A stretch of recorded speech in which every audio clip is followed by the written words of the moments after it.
Okay. Now, again, we are going to be start for any new concept, anything. Once we got a new thing, we will go understand the English meaning of that. Then we'll move on to the next thing. Okay. So normally, what you will understand if you see a word called loop. Amit Kumar.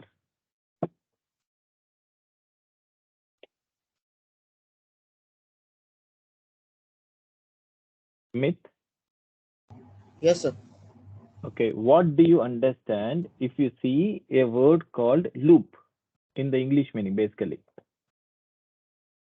Sir, like a sir, line curving round and round. Okay. So when round and round means like, it is going in circle. Yes, sir. Okay. Pavani. Sir, loops means it is like that round curves, circular. Round curve. Okay. Uh, Babita. Round, sir. Round. Okay. Manoj. Curve.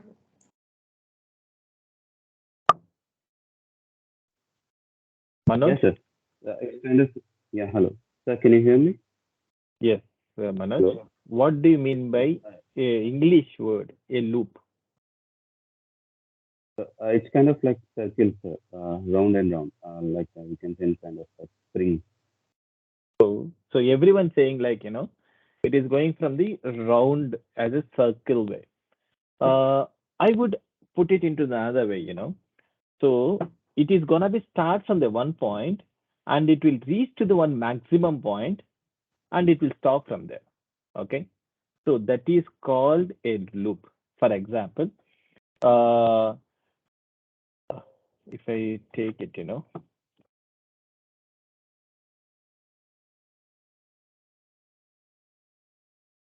So I think I cannot write here.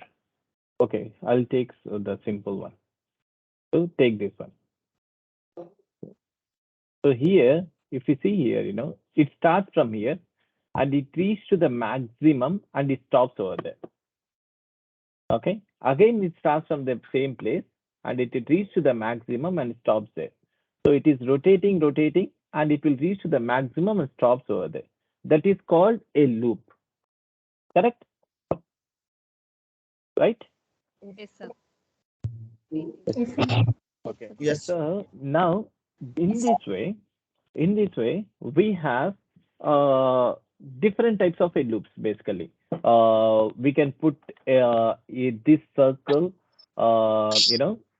with the thread you can do, or with the wire you can do, with the gold chain you can do anything. I mean, with the different types of materials, you can able to create a one type of a circle where it is going to be keep on rotating itself. Now, in the same way, in our programming language, we do have the similar type of a structure that is called a loop. So the same loop, whatever the things which we understand in our day-to-day life, the same thing we are gonna be implement here. But only the thing like we need to understand how it works. Okay. So uh, we have the first type of a loop is for. Okay. So for means if you take like a English statement, because of this we are gonna be do something. Okay. So that is why when we are constructing any statement, if you are giving some sort of a reason, you will say like, because of this I am doing like that. In the same way, for this one I will do these are the things. You can able to add the continuing the statement too. So in the similar fashion, if you see here, for integer I equal to 0, I less than 10, I plus plus. Okay. Now we will understand the first this line. So this is called initialization. I am initializing the one variable. What is the variable here? I. I, sir. I. I. So Which type of a data type is this? Integer type of Integer data types. Okay. So now we have initialized a variable and the value of this variable is a 0, right? And the second point is we are giving a condition. What is the condition here? I less than 10. Okay. So what is I value here? 0. 0 less than 10? Yes. Yes, sir. So this is called a condition. Okay. And then we have seen this one, I plus plus. So this is an increment. We are incrementing the one value. So where did we see, in which operator we have seen this one? Unary operator. Unary operator. increment. Arithmetic operator. Arithmetic increment and Unary operators. Unary operator? What? Arithmetic operation. arithmetic operations, sir. Plus plus. I'll show you. Arithmetic only, sir. Arithmetic only, sir. 1 second, 1 second. We don't have arithmetic operators, it's a different, madam. Okay.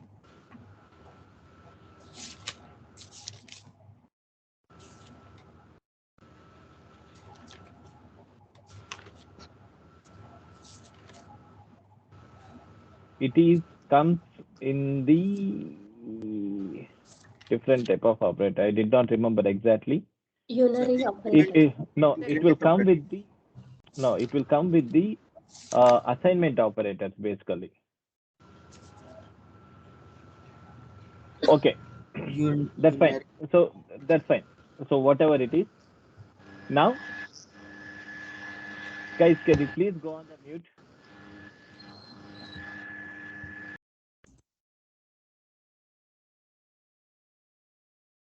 Okay, thank you.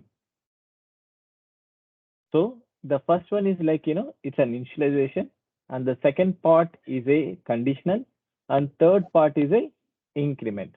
Now, how it is working, we are gonna be looking to that. Now, this circle, I'm gonna be started, I will start with the 0, I'll complete, and I will start with the 1, complete. I will start with the 2, complete. Start with the 3, complete. 4, 5. So the maximum point where I can go up to the 10. So up to the 10 times I can able to revolve. In the same way, I'll come here. First I equal to 0. Now, next immediate thing, it will check for the condition. Okay, I less than 10. True or false? Yes, it is true. Then it will go here.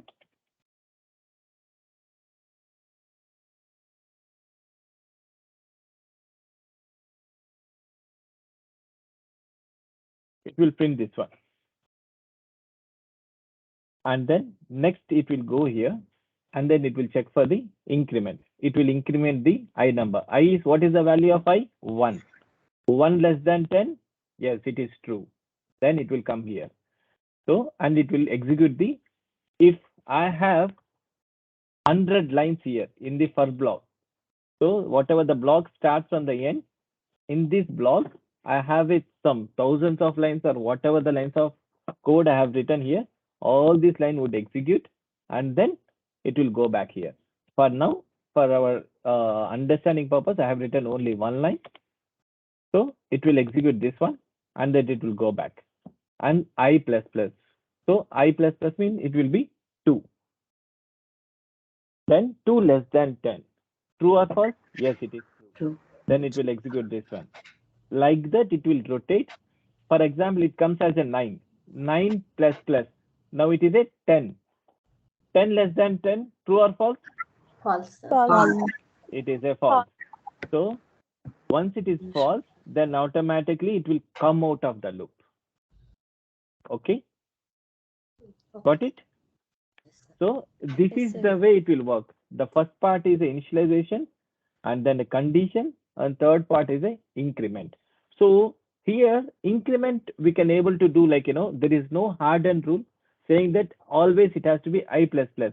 You can do I minus minus, or you can do plus plus I, or you can do minus minus I. It is depends on our program demand basically. Okay. However, the requirement it is available.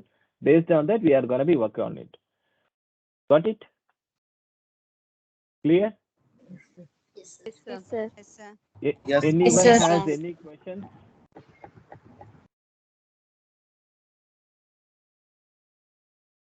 Okay, I will take it as a no. Everyone is good. So this is one of the major block of a code where we will write in every program.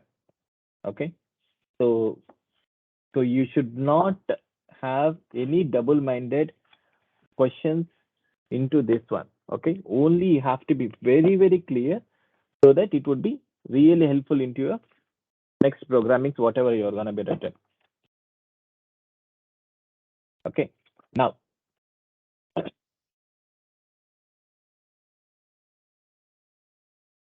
if you see here, we have seen the for loop, and then next is the same way we will gonna be write. The other one is called while loop. Okay.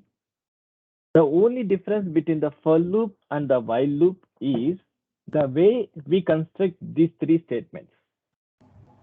How we are gonna be construct these three statements, it is gonna be differ. And why we need two loops, we will discuss in that in a couple of minutes. Okay. Guys, are you clear with the for loop, right? Yes, sir. Yes, sir. Yes, sir. Yes, sir. Yes, sir. Good. For example, I just want to print this one. Let's see, like, the people who are not familiar with this, they will have to understand.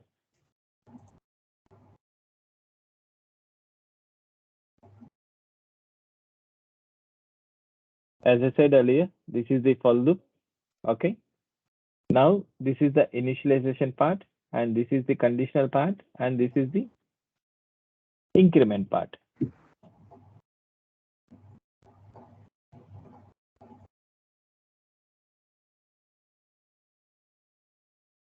Okay.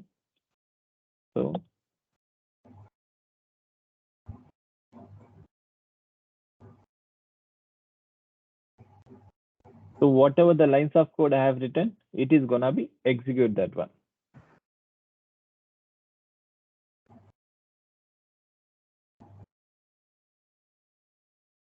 So the zeros are how many times? Seven 7 times. times. The 1 is 7 times, 2 is 7 times, 3 is 7 times, and 4 is 7 times. For example, if I added here as a equal to. Okay. I also printed. So what will happen if you see here? 5 times. 0 to 5. Oh, 5. 0 to 5. Okay, because when it comes as a 5, when it comes as 4, and it will increment the 5, 5 is less than or equal to 5. Yes, it is true because it is equal to is available. Then it will move on 5, and then it will go as a 6. 6 is less than or equal to 5. Yes, it is false. Then automatically will come out. Got it? Yes, sir. Yes, sir. Yes, sir. Yes. Yes, sir. Yes. Very nice. Good. Now, we have another loop is called a while loop. So if you are very much familiar with the for loop, there are not much necessity where you have to go to the while loop, but there are some sort of a conditions it would occur where the initialization part will be happening somewhere, and the increment part will be happening somewhere, and the conditional part will be happening somewhere. So for that reason, we have to use the while loop. Okay. Now, all these three things, it is in the one statement: initialization and condition and the increment part. But in the while loop, it is gonna be divided into the three parts, and then you're gonna be used into the separate places. Okay. So I will not gonna be work on the while loop as of now because I don't want to confuse you guys. You have to be familiar with for loop means while loop is automatically you will able to understand. Okay. So I don't want to be go inside, but today, what you have to do, you have to work on